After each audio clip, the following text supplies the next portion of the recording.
Ladies and gentlemen, good evening and welcome to Kini News. The federal court has dismissed an application by Malaysiakini and its editor-in-chief Stephen Gan to set aside a leave application by the Attorney-General to cite the news portal for contempt. The federal court has set July 13 to hear contempt proceedings against news portal Malaysiakini and its editor-in-chief Stephen Gan over comments posted by readers on the website. This comes after a 7-member panel of the court decided this afternoon not to allow the respondents' application to set aside its leave order to initiate the proceedings. President of the Court of Appeal, Justice Rohana Yusuf, delivered the decision, which she said was made unanimously by the panel members. According to the judgment, the panel of judges found that the Attorney-General Idrus Harun had established a prima facie case to initiate the contempt proceedings against Malaysiakini and Gan. Rohana said the issue raised by Counsel Malik Imtiaz Sarwar over the proceedings being initiated at the highest court had also been deliberated. The court then set 9:30 a.m. on July 13 for the hearing to commence. Earlier, Malik and senior federal counsel Susana Atan, who represented the Attorney General, submitted their arguments for and against Malaysiakini's application to set aside the Attorney General's application. Malik argues that the law does not require news organizations to pre-moderate and censor comments left by readers on their websites. This is the first time Malaysiakini is being cited for contempt of court in its 20-year-old history. Prime Minister Muhyiddin Yassin is confident that he holds the majority when it comes to political support in the country amidst the opposition attempts for an overthrow. A meeting of top Perikatan Nasional leaders yesterday reiterated their backing of Prime Minister Muhyiddin Yassin. They also resolved to strengthen cooperation, but no mention was made about formalizing the coalition. The Bersatu President took to his Facebook page yesterday evening and posted a brief statement about a 2-hour meeting in Putrajaya earlier, attended by the heads of 12 political parties. The leaders in attendance were UMNO President Ahmad Zahid Hamidi, PAS President Abdul Hadi Awang, MCA President Wee Ka Siong and MIC President S. Vigneswaran.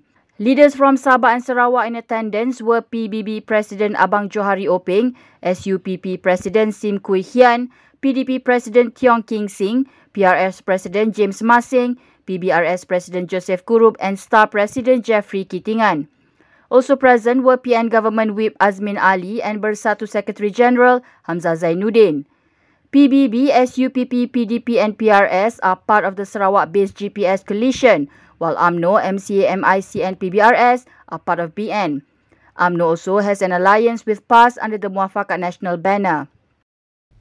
An UMNO Supreme Council member said that all component parties should engage in discussions instead of arguments to resolve differences arising from several issues. Upcoming seat allocation negotiations between UMNO and other Perikatan Nasional parties will need some give and take, said UMNO Supreme Council member Tajuddin Abdul Rahman.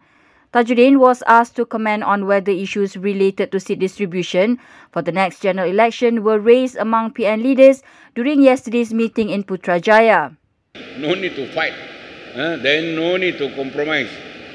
All we need is to sit down and discuss and try to acknowledge each other's needs and requirements. And then after that, we come up with a formula that is acceptable to all. Boleh diterima oleh semua pihak. This is the spirit that we should have. Officially, PN seat negotiations have yet to take place. The coalition was born in March on an ad hoc basis to form a new federal government. At this point, it is uncertain if PN will become a formal coalition.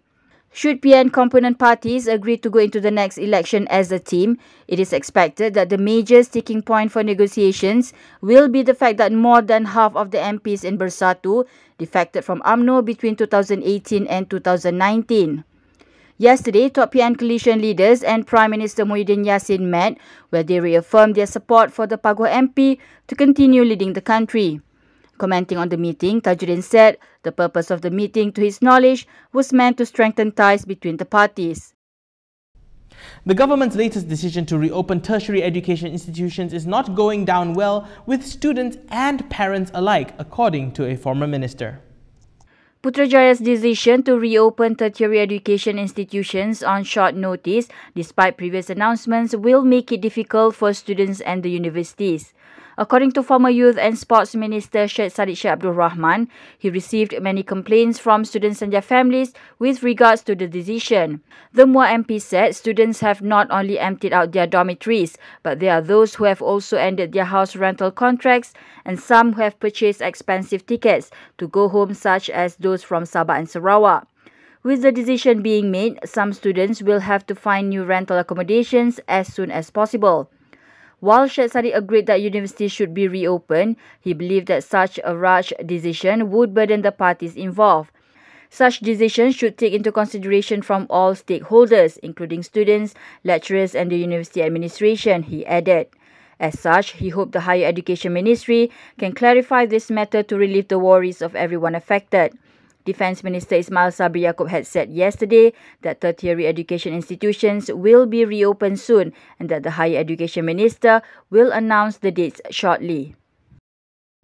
Malaysia continues its trend of having a low number of cases of COVID-19 recorded daily today, with only 9 new cases in the country since Monday. The total active cases for COVID-19 have fallen below the 100 marks, with just 85 patients currently being treated. This is the lowest number of active cases since March 9, when there were 93 cases. Health Director General Dr. Noor Hisham also said 62 more cases have been discharged, which means 8,437 patients have recovered since the outbreak began. This translates to a recovery rate of 97.6% out of the total number of cases in the country. Meanwhile, there were 3 new cases, 2 of which were local infections. According to Dr. Noor Hisham, the 2 locally transmitted cases were non-Malaysians, including one related to the Bukit Bintang cluster. The other was detected from a screening conducted on inmates at a lockup in Kota Kinabalu, Sabah. The sole import case is of a Malaysian who returned from Singapore. The total infections are at 8,643. Dr. Noor Hisham announced no new death, which means the death toll remains at 121 cases for the 18th day in a row. Less than 2 years after the 14th general elections, the nation is once again faced with the possibility of yet another general election. Today, we asked some of the people who had placed their vote in Pakatan Harapan in the last general elections on whether they felt like snap polls are the right way forward.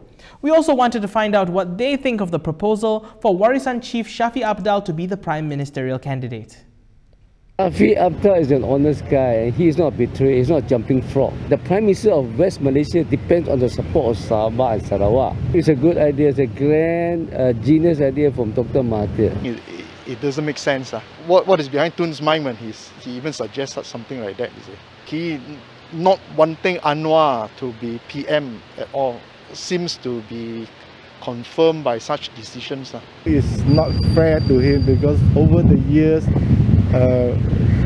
Tun M has been giving all these promises about allowing him.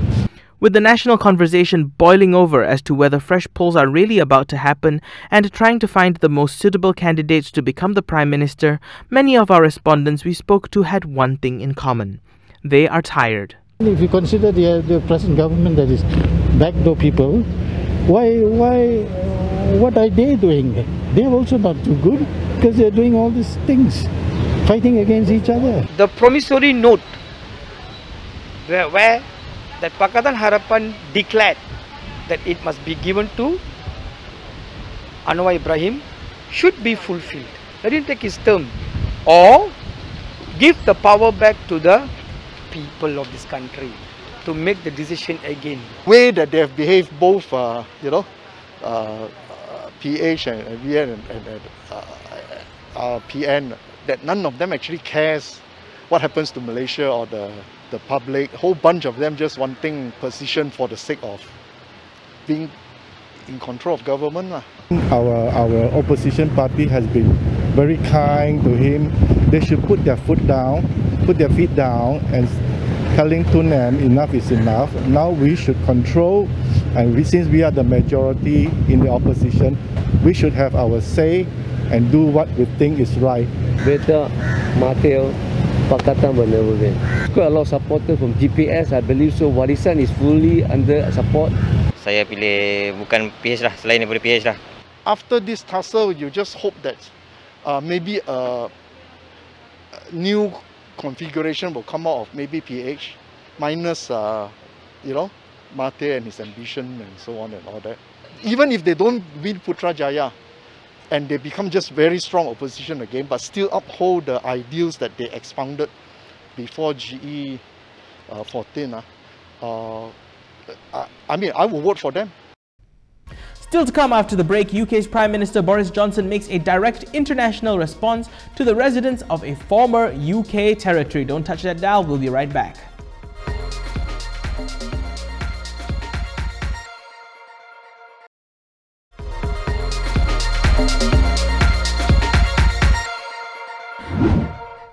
The United Kingdom says Hong Kong's freedoms were being violated by a new security law, and those affected would be offered a, quote, route out of the former UK colony.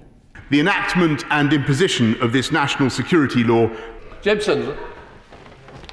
Mr. Speaker, what message might the Prime Minister have for the people of Hong Kong following the passage this week of China's new UK Prime Minister Boris Johnson told Parliament on Wednesday that Britain would stand by its pledge to give British national overseas BNO passport holders in Hong Kong a path to British citizenship.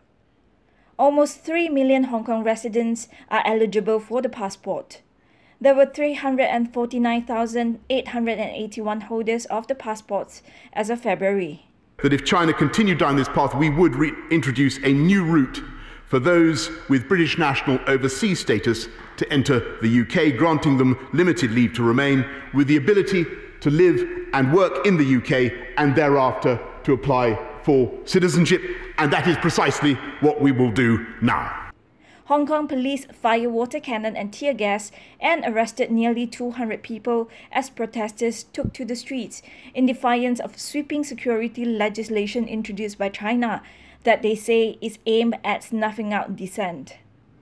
Hong Kong's autonomy was guaranteed under the One Country, Two System agreement enshrined in the Sino-British Joint Declaration signed in 1984. Meanwhile, over in the United States, their House of Representatives has also approved new Hong Kong-related sanctions on Wednesday. It will now have to be approved by the Senate before going to President Donald Trump. The U.S. Senate has unanimously passed a bill that would impose sanctions on Chinese officials who undermine Hong Kong's semi-autonomous status, as well as the banks and state entities that do business with them. Before the bill was signed, the U.S. had already begun eliminating Hong Kong's special status, halting defense exports, and restricting the territory's access to high-technology products. Last year, the U.S. had also signed into the Human Rights and Democracy Act, supporting pro-democracy protesters in Hong Kong. China said the security law was necessary to stop the type of protests seen in Hong Kong during March of 2019. And despite condemnation in the West, more than 50 countries led by Cuba supported China at the United Nations this week.